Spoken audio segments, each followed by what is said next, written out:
The 1929 crash is remembered as a sudden thunderclap the day the stock market fell from the sky and the Great Depression began, but history is rarely that simple. The collapse of Wall Street in October 1929 wasn't just a bad day at the office or the punishment of greedy speculators. It was the end of a decade-long experiment in unrestrained optimism, a financial bubble inflated by debt leverage and blind faith and endless growth. When it burst, the world discovered that confidence is a fragile currency, and once it evaporates, no central bank or politician can conjure it back into existence overnight. Let's strip away the panic and the myths. The crash wasn't a single day of chaos, it was a process, years of excess building toward a predictable breaking point. And if you think this is just an old story of ticker tape and top hats, think again. The same ingredients are mixed into our financial system today: cheap money, speculative manias, inflated asset prices, and an entire culture that tells you markets always go up. The real lesson of 1929 is not how fast you can lose everything, it was tasted how easily we convince ourselves that the party will never end. The stage was set in the Roaring Twenties, a decade of prosperity, consumerism, and technological wonder. America had emerged from the First World War as the richest nation on earth. Industry boomed, automobiles, radios, and refrigerators transformed daily life, cities grew, wages rose, and millions of Americans bought into a vision of endless abundance. But behind the glamour, cracks were already forming. Farmers were drowning in debt as crop prices collapsed. Wealth was concentrated in the hands of a few industrialists, leaving most households with little cushion if hard times came.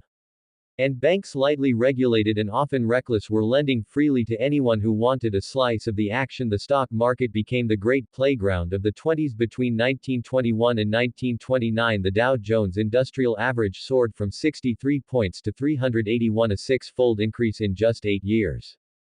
Ordinary people, not just Wall Street insiders, piled into stocks for the first time. Millions of middle-class Americans became investors, convinced they were riding the wave of a new economic era. Brokerage houses opened offices across the country. Financial newspapers and radio shows fed the frenzy, promising riches to anyone bold enough to borrow and buy. And borrow they did. Margin trading, borrowing money to buy stocks, became the defining feature of the bubble. Investors could put down just 10 cash and borrow the rest. In other words, with 1,000 you could control 10,000 worth of stock as long as the market rose. Leverage multiplied the gains, but the moment prices dipped, brokers issued margin calls, forcing investors to either put up more cash or sell their shares at once. The system created a time bomb. The higher the market climbed, the more fragile it became. One slip and the whole pyramid would collapse under the weight of forced selling. Even economists and leaders fed the illusion. In early 1929, Charles E. Mitchell, head of National City Bank, declared there was nothing to worry about. President Herbert Hoover promised a chicken in every pot, a car in every garage. The great economist Irving Fisher famously announced in October 1929 that stock prices had reached a permanently high plateau. These weren't fools, they were some of the smartest men of their age. But intelligence is no defense against collective euphoria when the system rewards optimism and punishes caution. Even experts become cheerleaders for a bubble. The warning signs were there. By 1928, the Federal Reserve began raising interest rates to cool speculation, but it was too little too late. Credit had already flooded the system. In September 1929, the market peaked and cracks began to show. A few large investors quietly sold their positions, sensing the storm. Rumors spread then. In late October, the dam broke. On October 24, known as Black Thursday, panic selling hit the market with 129 million shares traded, a record at the time. Banks and major firms tried to stem the tide, pooling money to buy stocks and restore confidence. It worked for a day, but by the following Tuesday, October 29, the panic returned with a vengeance.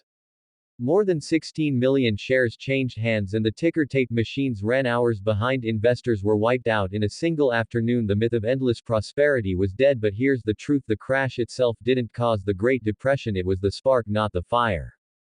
The deeper disaster came from the fragility of the financial system and the policy mistakes that followed. Banks had lent recklessly, often without adequate reserves. When loans defaulted, they collapsed. Between 1930 and 1933, more than 9,000 banks failed. In the United States, millions of people lost their life savings overnight with credit frozen. Businesses couldn't borrow, production collapsed, and unemployment soared to 25%.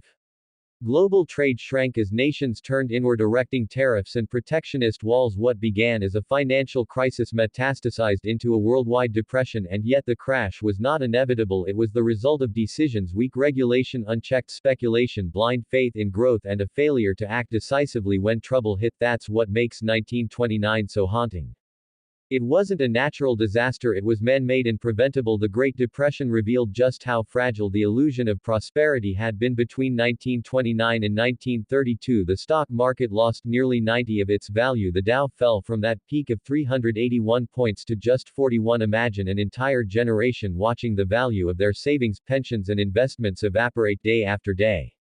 Families who had borrowed heavily to ride the boom now found themselves drowning in debt, their collateral gone. Even those who had played cautiously weren't spared, because when banks failed, depositors lost everything. There was no federal insurance system, no safety net. If your bank collapsed, so did your financial freedom.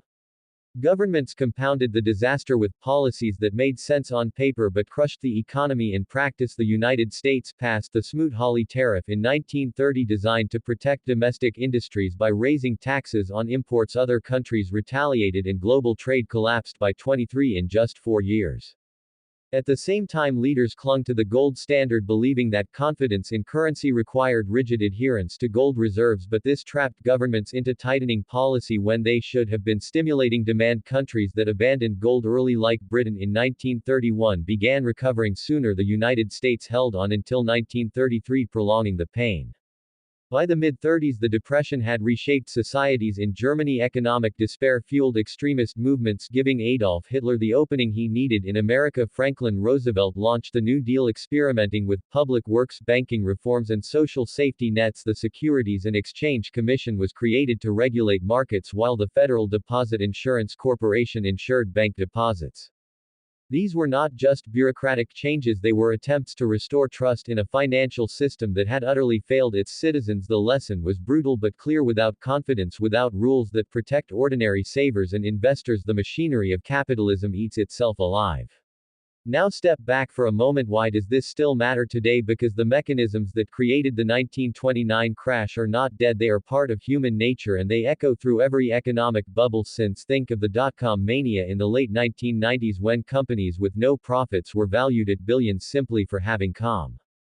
Think of the 2008 financial crisis, when subprime mortgages were bundled, repackaged and sold around the world, inflating a housing bubble that nearly brought down the global system. The details change: tulips, railroads, tech stocks, crypto tokens, but the cycle is the same: easy credit, speculative frenzy, collapse, and then the desperate search for scapegoats. What's striking is how the very same phrases from 1929 reappear in every cycle. This time is different. We've reached a permanently high plateau. The fundamentals are strong. They are mantras of denial chanted by politicians, bankers and investors who cannot afford to admit that the foundation is rotting beneath their feet. The crash of 1929 reminds us that the most dangerous words in financial history are not about panic, they are about complacency. So what does this mean for us right now? Look at today's markets. Asset prices, from stocks to real estate, have been inflated by years of ultra-low interest rates and central bank interventions. Trillions of dollars of debt hang over governments, corporations and households. Technology has created new speculative playgrounds, from meme stocks to cryptocurrencies, and just like in 1929, millions of ordinary people are convinced that the game is safe, that prices will always rise, that the system will protect them. But history tells a colder story. When confidence cracks, protection disappears, and those at the bottom of the pyramid are the first to be crushed. The real lesson of the 1929 crash is not about panic selling or ticker-tape chaos, it is about resilience. The wealthy of that era, those who diversified, who held hard assets, who understood the cycle of boom and bust, survived and even grew stronger. The vulnerable, those who borrowed too much, who chased easy profits, who trusted banks without safeguards, were destroyed. That same dynamic plays out in every crisis. Which side of that equation you fall on depends on one thing: financial education. And this is where the story connects to you directly. Ask yourself, if the system wobbled tomorrow, if credit dried up, if markets fell by half, if your bank account was suddenly frozen, how prepared would you be? Would you be the margin trader of 1929, leveraged to the hilt, waiting for one margin call to wipe you out? Or would you be the investor who understood that wealth isn't paper promises but real, durable value? History doesn't repeat, but it rhymes with a cruel consistency. The names of the companies change, the instruments evolve, but the psychology is constant: greed, fear, denial, collapse. The 1929 crash, explained without panic, is not just a chapter of economic history, it's a mirror held up to our present moment. It forces us to ask, are we any wiser or just more sophisticated in our delusions? So the takeaway is brutally simple: don't worship markets, don't confuse speculation with wealth, protect yourself with knowledge, with discipline, with the understanding that the system is not built to save you when things go wrong, because they will go wrong, they always do.